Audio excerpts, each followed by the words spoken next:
The future, I think, is going to be increasingly complex, but at the same time very hopeful. Several things that are happening that are interesting, but in ASEAN, what you're going to start to find is that many of the ASEAN companies will grow outside of their home country. So there's going to be the need for a new type of ASEAN leader that knows how to behave not only within the country, but outside the country. And how to grow businesses in cultures that are different, in languages that are different. How to all of a sudden be inclusive in a way they never really had to be, in terms of diversity. And this is an interesting example, for instance. We talk about diversity a lot. And somehow diversity is something that is expected to happen at the lower levels. But the board and the executive committee probably all went to the same university. They probably all grew up in the same neighborhood. They've probably known each other since they were school children. And that's not real diversity. I think diversity has to be led by example. And I think that's a lot of what the future also will hold, that as we grow more international in our ASEAN scope, we will have to embrace diversity all the way from the top, not just expect diversity to happen at the bottom. It will also require different leadership, because as you grow outside of your own market, life becomes more complicated. Not necessarily harder, just more complicated. It's easy if you're a Singaporean company to be within Singapore. The moment you want to start selling in Thailand, Malaysia, and Myanmar, then it's not so easy. You have to deal with different cultures, complexities, governments, regulations, markets, price points. And the strategy that worked for you in Singapore isn't necessarily the strategy that's going to work for you everywhere else.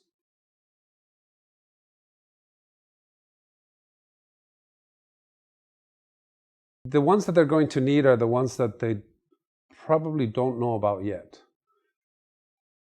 Give you an idea. Our Asian leaders tend to be paternalistic. It's part of the culture. Being warm, being accessible, being almost a father figure. Our future leaders have to be, yes, probably keep some of that, because that probably is the culture of the company, but at the same time, this whole issue about being a bit more international, a bit more global, a bit more different, a bit more in tune with the times, faster, more aggressive when it comes to dealing with other markets. So our leaders have to sort of start towing the balance between keeping their Asianness with an E, and at the same time being international when they try to do business outside of ASEAN. It's going to be a complicated balance. Now, we have the advantage of many of our leaders and perhaps future leaders being not only educated in the West, but also having been exposed to other types of cultures and other types of thinking. But at the same time, it's going to be a delicate balance. So it's going to be interesting to see that what has made leaders successful up until now in this part of the world isn't necessarily going to be the same recipe for the future. I think the other thing that's going to make leaders different is this new generation of people who are going to be led is completely different than the generation before. They expect instant communication, they expect total transparency, they expect to have a voice in what's happening, even though they're probably 4 layers down from the CEO. The communication between employees and management is going to change radically. It already is changing radically. So this new generation of leaders has to embrace that in ways that in the past it didn't happen. And this isn't something that they're going to teach you at the university. You're not going to go to MBA school at SMU or NUS and learn about this. You're going to have to live it, and you're going to have to live it by being in it and becoming better at it.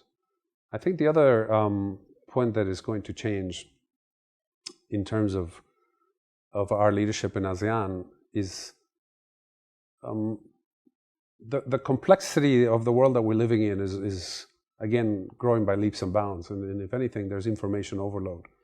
It's not so much that you don't have access to information, which was a problem in the not too distant past. It's the problem that you have too much access to information, and how to sift through the reams and reams of stuff that you can get and actually make sound strategies that are going to be followed is going to be interesting. The last thing I think it's important is that, actually two more things.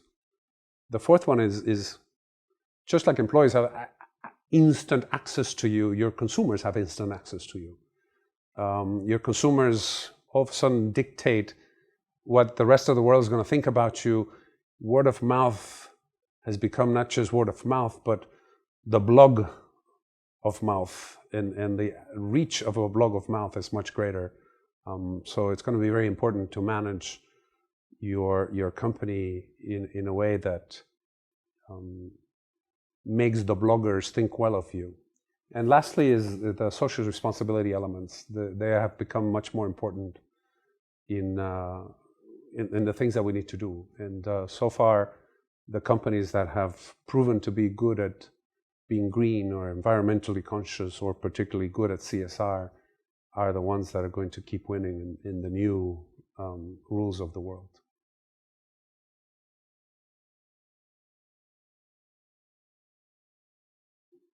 Hopefully some good ones. Leadership can be taught to some degree. So hopefully there's a good business model or a good leadership model that is really measured on results of the business and not just content or elegance of the model. So that's what I'm very keen on, that any leadership model that any company uses is actually measured against business results. But beyond that, it will have to do with the experiences that we provide those future leaders. We tend to hire people early in their career with the promise of, we're a big company, we're an international company, we're this or we're that, and we can offer you so much to learn. You can learn this, you can learn that, early responsibility, outside experiences. And once we get them into the company, we put them in a silo. And the employee then kind of looks up and says, well, the promise that you made to me, you're not delivering on. So if that's the case, I'm not learning much. From the other hand, every time you look at a leader, you tend to see that leader in the context of, well, he became what he is today because at some point he had an overseas experience, and at some point he had a functional experience, and at some point he was in sales or in marketing, so he understands the customer, and at some point he was in operations, so he understands the process. So because he had these different experiences, he is now able to become the leader that he is. So if we already know that the path to leadership is varied and zigzaggy, and we already know that that's what the employees expect when they come into your company, we must plan leadership experiences well. So the companies I think that are going to do it right are the ones that can pick early, and as early as maybe 6 months into the company, if not by the time they're recruited, who is going to go into what kind of experiences, and to make sure that those experiences are varied, that they provide rich environment, and that rich environment can produce as many leaders as possible. We can teach people as much as we want on leadership models. If we don't provide them with the experiences, we are not doing our job. That is what's going to make better companies. Here in ASEAN, it will be the companies that will be able to take the Singaporean and make sure he understands how it's like to work in a truly emerging market like, take Myanmar, Vietnam, Philippines, and vice versa. Can you take somebody from one of the emerging markets, say Indonesia, and put him in another type of environment, say Thailand? Can they thrive? Because only in as much as they can do that, and in as much as they can learn the different parts of the business, will they truly become leaders. I also think that is a great path for retention. If people see that the company is doing that for them, they will stay with you. If people don't see that, then they will do it for themselves. Because they all want, or maybe not everybody, but a majority of people wants to become a leader, wants to become manager of something, head of something, CEO, possibly. And the understanding has always been that you need to have some of these experiences to get there. So either the company planfully does it, or people will do it for themselves and leave you to get the experience somewhere else.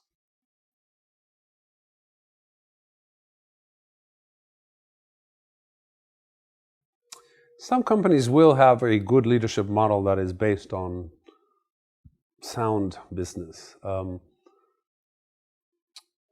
I'm fond of an example. Unfortunately, it's outside of ASEAN, it's in Japan, but it's an example that of a company in Japan where they put the entire top management team, all 44 executives, through a new high potential or high performance leadership model, 1 week's worth of leadership training. The entire management team did it during the course of a year. And of course, the question is, after they've done all of this, did business results improve? And they couldn't answer that question. They could only answer the question that said, well, now they all talk the same language. Okay, well, that's great. But that isn't what the tool is supposed to do. The tool is supposed to be there to help you improve business results. So one of the tools that I think is sorely needed is a more direct and robust measurement of leadership models against business results. Other tools that I see becoming more common around the region are mobility, how to move people around in ways that are cost effective, but at the same time that allows for a lot of movement. Give you again examples. If you are, say, in a consumer goods company that is based out of, take your pick, let's just say Indonesia, it may be that your Philippines business is not that big. However, there may be a superb guy that you have there in the Philippines that could be bigger in your company.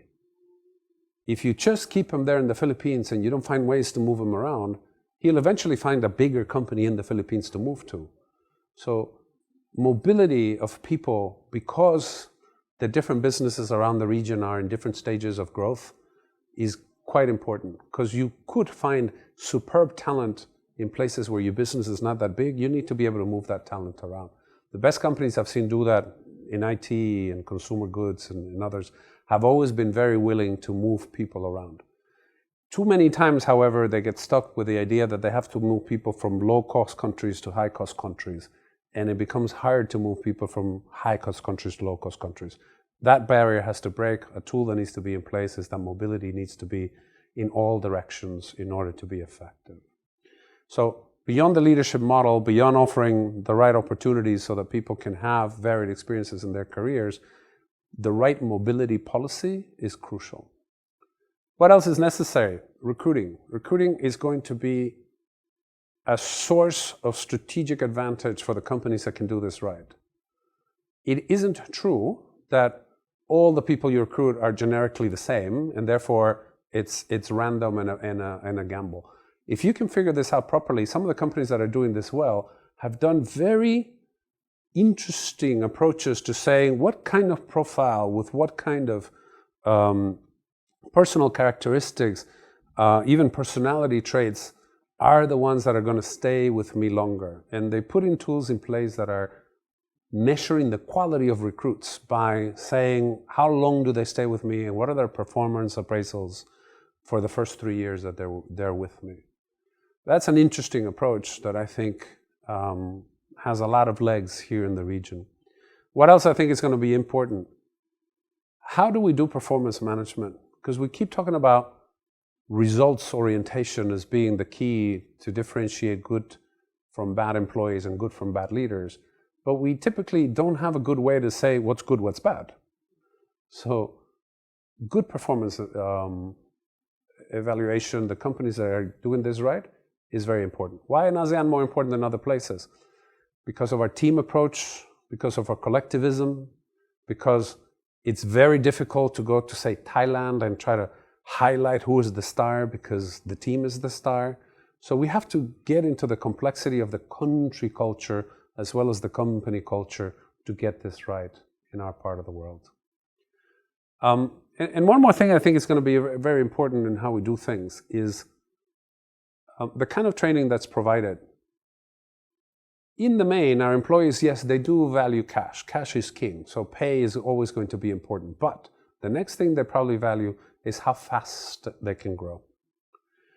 And that speed of growth, that speed of promotion, that ability to say, I can move faster in this company than in other companies because they will train me and they will support me and they give me a coach and they give me a mentor and they will handhold me through each transition as I go from first-time manager to a manager of managers to a manager of functions. They will handhold me through, this is a company I can trust. Those are the tools I think are going to make companies successful in how they manage people in Southeast Asia.